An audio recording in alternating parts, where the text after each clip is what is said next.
Hello everybody, I'm Henry Lee. Now I'm going to do another video, painting video with my vandas, the orchid I have. Today is 90 degrees here in LA, so I moved them inside. We did not turn on the air conditioning yet, so it's still hot. Maybe we'll do that tomorrow. I wish they will survive, but the flower are withering with the heat. So I have to catch up this moment of blooming vandas in my garden. So bear with me if the lighting is not adequate. Okay, I use a painting board covered with felt, and then just rice paper. I don't need to stretch it until later if I frame it or mount it into a scroll. So we don't need stretching. Just you can use paperweight if you paint on the table. And I use a soft brush, a Chinese calligraphy brush. Let me get my favorite brush here. You know which one? I just carried them to the San Diego Art Museum the other day, and we did also some. I tried to do some sketch in an orchid nursery, but we didn't. We decided to buy this home so I can paint as much as I like. So this is the short-handled brush. I need to soak them. So soak the brush first, otherwise it will split.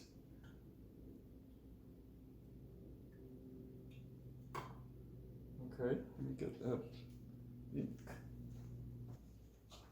Okay, I just use the ink cake. We have this ink cake in the beginning set for my class, because it's easier to control the amount of ink. Otherwise, it's very likely you got too much ink. But sometimes it's challenging to get enough ink. Let me get a paper towel. Or maybe paper, I mean. Okay, so I will do the leaves first. I like the movement of the leaves in this particular piece. So we will leave some room for the root. Let me start. So it's like a big S shape, and then the flower. So it's a big S composition. And you can start from this corner, just all the way like that, or maybe on this side. I think this may be better. Smooth side up. Okay. So try to look for the pattern. Let me do this top one first. This tender leaves first. This is they go like left and right. And you have to do it in a very decisive way. You know, the paper will start to bleed. Although you can use blotting paper, but it's not a good idea to blot every stroke. So be sure you control the amount of ink in the brush, like the bottom of the brush, if you don't want to create the furry effect. You know, if you're painting animal fur, you may like more moisture in the brush. It's very difficult to paint the 3Ds, you know, like the fourth shortened view like that in the two-dimensional painting. So, but I try to do what I see, but it's more important to paint the essence of it, not the distort view of the perspective, you know. So bear in mind that XL, you know, the center line, so they're all towards that, and you move from the like an S. There's dense and the sparse. So this is the dense part, right? This is the dense part. I'll try to do it wet into red, too much bleeding. And you can go from outside in if you want. Doesn't matter. You know, outside in and inside out. You need to practice both. So there's a groove there. I think there's a groove of the strokes like that. We only see the side. It's narrow. And then there's a fat one. So that's kind of rhythm we're trying to catch. And you can see I got gradually darker because the older leaves, it's deeper green. But we also have this change of color in terms of front and, you know, the upside and downside. We don't have to worry about that, but if it's in elaborated style, they're very distinctive. Like you know, you have dark on the upside and then light on the bottom side, like that. And we can do a combination of outline and boneless.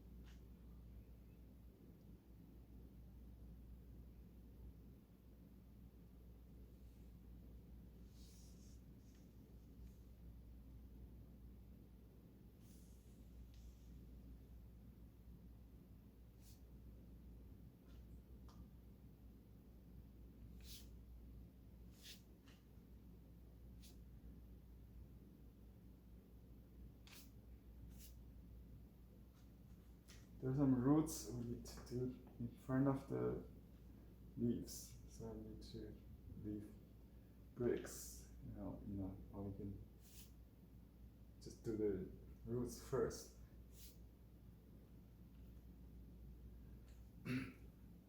I think it's time to consider the flowers.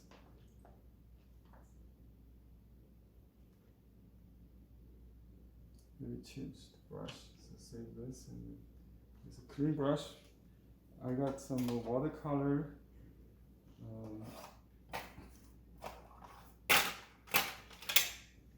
Just use this watercolor palette. So there are purple colors or lavender colors. Very easy to get from watercolor. Combine some rouge or rosemary, whatever, with ultramarine to get darker. It's too dark. We'll add that to the center. So in the beginning, I'll do the light, following the watercolor procedure. A little bit gradation is good, and try to understand the flower structure. There's a spike it goes from there. So then I think I will may draw that first. I got some yellow, some blue to get that. This particular plant has more than 10 old spikes that gives a blooming history.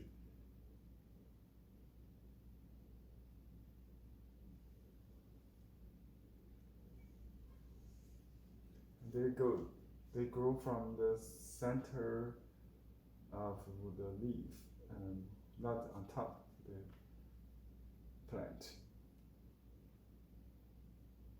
Okay. And then there were secondary strokes. I'll just paint directly. And this is nice, elegant shape. It's different than the round one I did earlier. Blue, I think the vanda has a unique color. The blue color is rare in the orchid world. That's why we like them.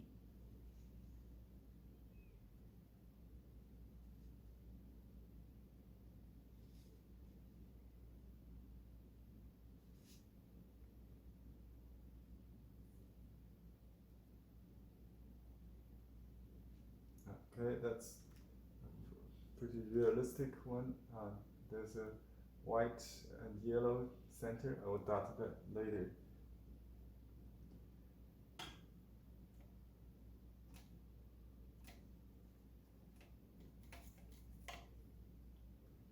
But when they clustered together, we need more concentrate on the whole thing of the plant, you know, the feel of the flower rather than individual strokes.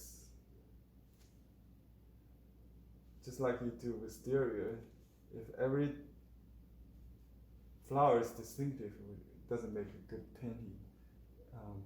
So if you combine different flowers into a cluster, it will make it interesting.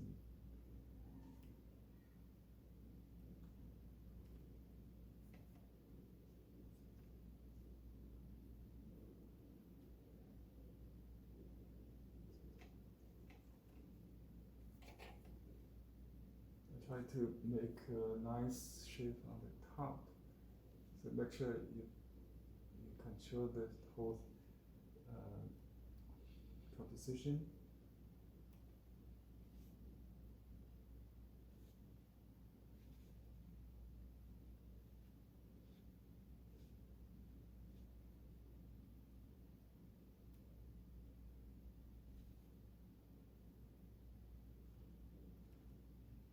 I think I could do another one.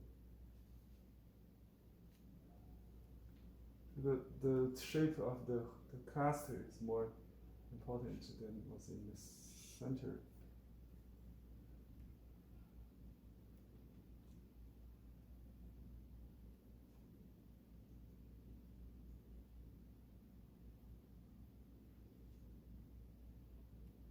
Contrast is needed here.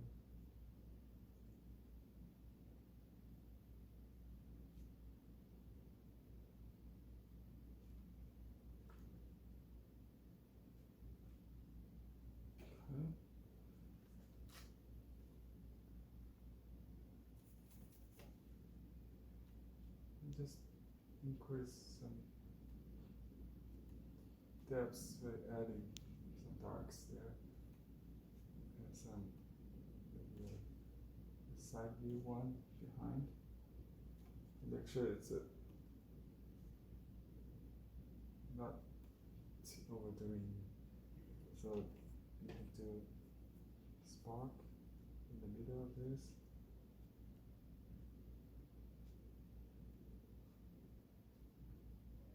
Should be another flower there.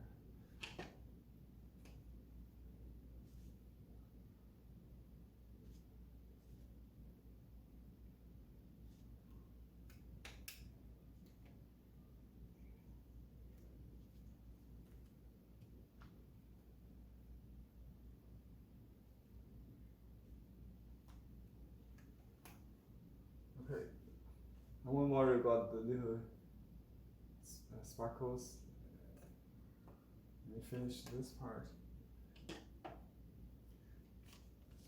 This root is too yellow.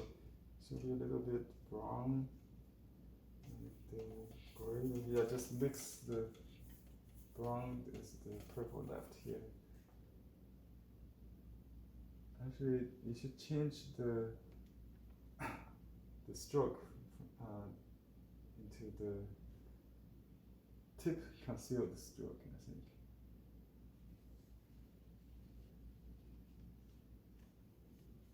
This negative shape is very important. You know,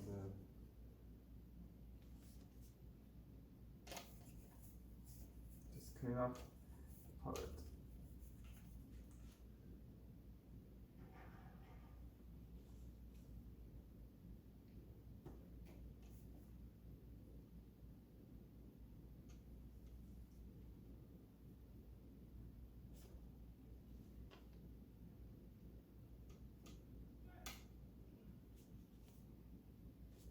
Some green mouse there, a little bit green.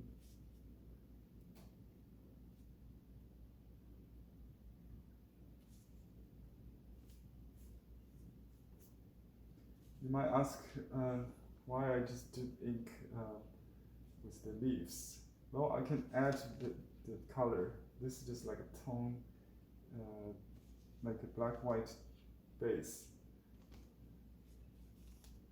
You can leave it as is, or you can add more colors. The leaf actually, I mean the roots is it's okay now. I think we can go ahead and add the greens to the. Well, we also add a little ink so they will not too different. So this is the color wash you can do after the ink. You can add transparent glaze of the color. Just give a hint of the color.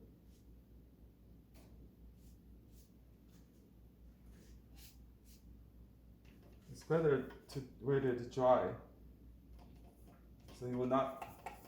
But it's also possible you do it wet into damp to create a more interesting shading or blending.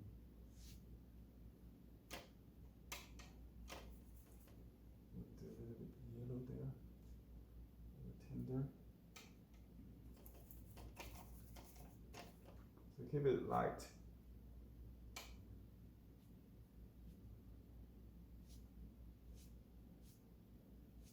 Just a hint of color. And there's some browns on the bottom. And that's about it. And I will omit those old chunks, but maybe a few of them will be interesting. Let's see, we got some dark brown here.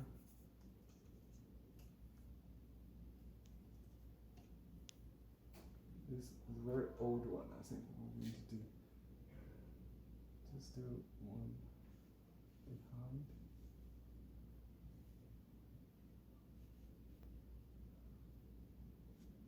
And they're pretty hard stick.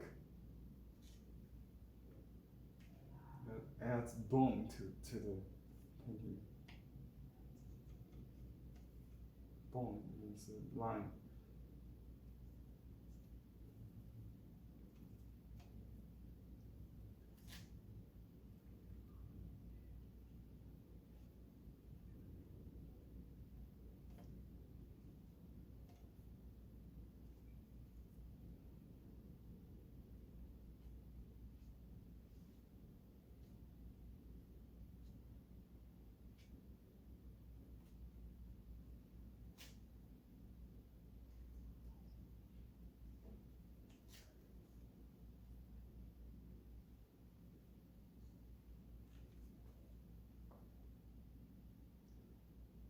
Okay, that's about it.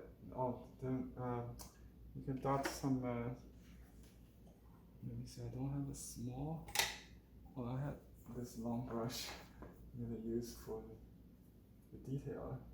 Because when you have long tip, it's a less controlled way. You know, it will be more spontaneous. And I can try to make it split a little bit. Manipulate a little bit.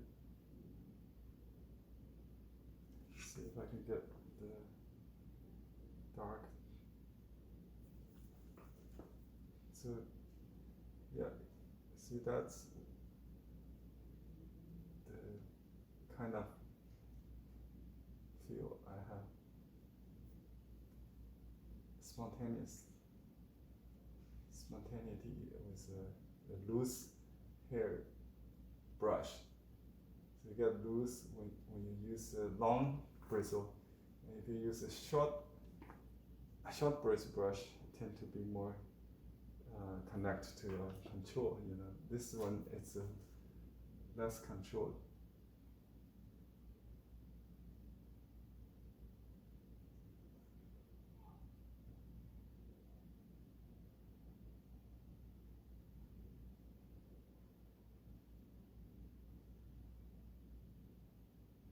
There's only sparkles on one side. I noticed that there's some back, you turn the back side view, petals doesn't have the sparkles. Okay, oh, don't forget to dot the center with some green, maybe a little bit yellow. Yellow, white.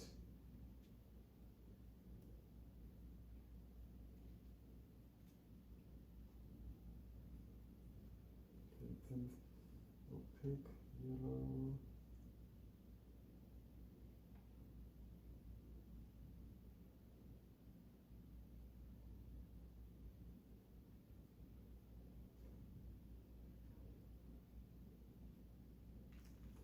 That's it.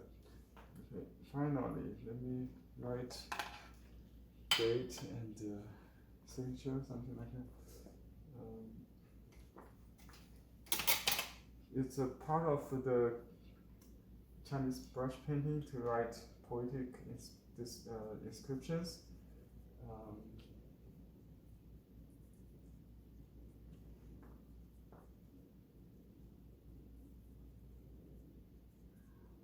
Or you can just write a short signature with a red stain to finish.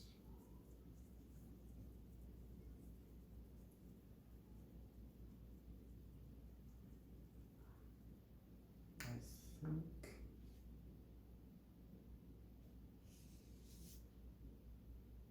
it's better to do another some old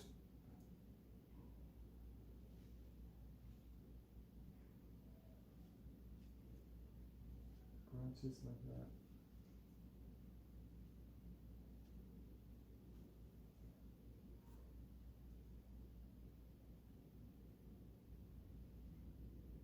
As I said, there are many of them.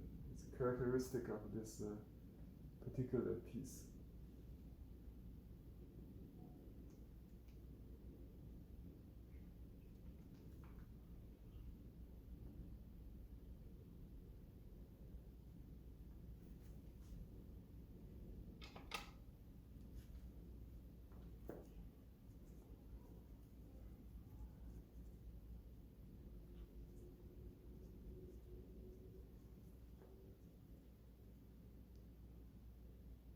I think it's good to just write a line on the left side to finish the painting, or you can write on this side. Or here, maybe here.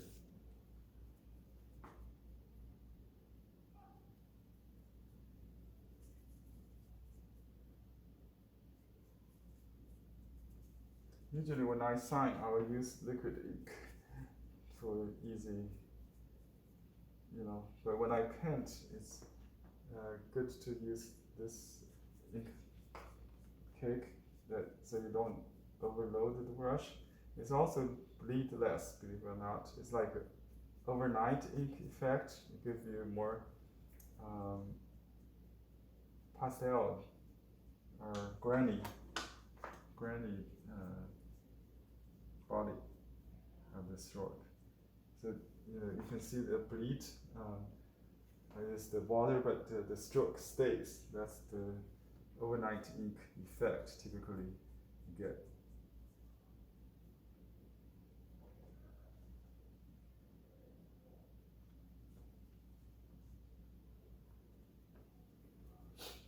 I think the name of this flower in Chinese is Wan Dailan, meaning 1,000th generation. So Wan Dailan is the name of the flower.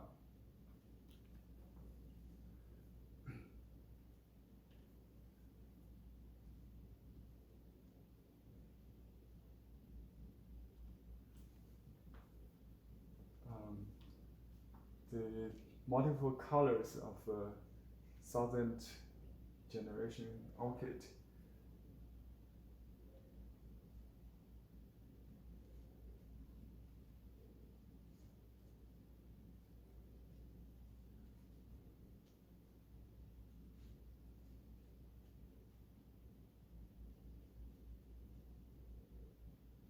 Okay, this second sentence is hard to translate to not to die means longevity. To match the ancient immortals, Tang and Yu, the oldest kings in Chinese history. Tang Yu, which means old ancestors.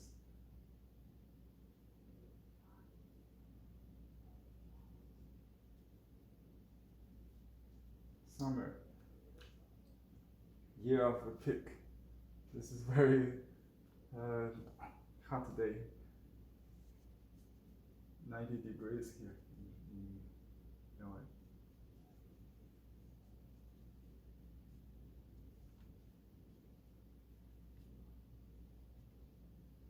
Okay, my signature. And now we will talk about the seal. The seal is part of the composition, so we need to be very careful. It's like a part, just a red spot, but it has a lot of energy in the balance of composition. You need to be very careful. Normally, one small seal to go with the signature is needed. So you just put under it.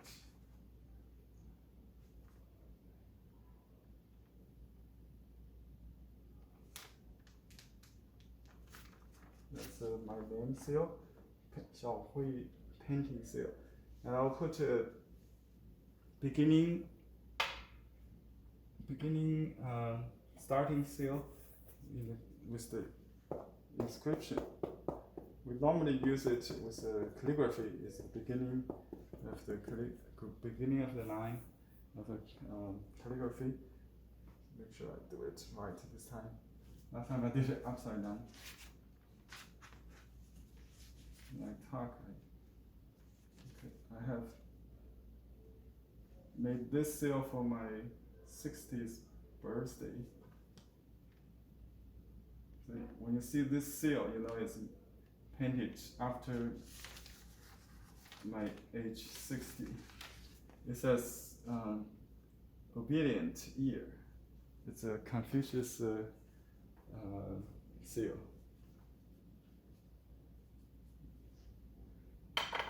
Okay, now the third seal, if we need, you can get on top or on this one, but I don't think it will be good to put more seals here, so I'll omit that.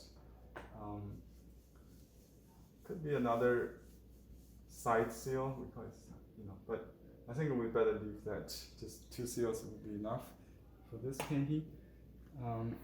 You can do just one, if you have more, you can just play around it, and you can use a little scrap paper with seal stamp on it and try to see it before you place it on, so you can see what it look like. I used to have some pieces here, but you don't have, just like a stamp, you can just use it as placeholder to see the composition. So that's it. I hope you enjoyed this one, and I'll see you next time. We have some lotus, water lilies in the garden right now. I expect them to bloom soon, and even the leaves are very attractive. I'll do more paintings, and you can check my Facebook to see the newcomers of flowers in our garden. Very inspiring time to paint flowers. Happy summer and happy painting. See you next time. Goodbye.